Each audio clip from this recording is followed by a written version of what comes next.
বাবা মা নাই আমার। বাবার কি হয়েছিল? আমি ছোটবেলাতে হারিয়ে গেছি। ছোটবেলা হারিয়ে গেছো মা বাবার কাছ থেকে? হ্যাঁ, কোন জায়গা থেকে বাবা মার কাছ থেকে হারিয়ে গেছে? সদরঘাটতে।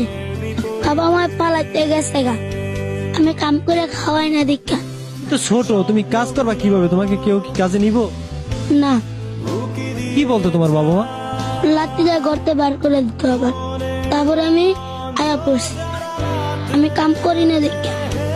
গর্তে বার আনতে তুই জায়গা আনতে বাড়ির ছাড়া তুই জায়গা কোনো পারবি তুই আনে থাকা অঙ্গ দেওয়ার বিষয় না। তোমার বাবা মা তোমাকে ভালোবাসতো না? না। তুমি কি তোমার বাবা মাকে ভালোবাসতা? হ্যাঁ, আর কি মন চায় না যে বাবা মার কাছে থাকতে? চায় আমার খেয়ে দেয়। বাবা মার জন্য কষ্ট হয়? না, বাসায় গেলাস না গেত আমাকে এরম বড় লাঠি লফি দেখতো।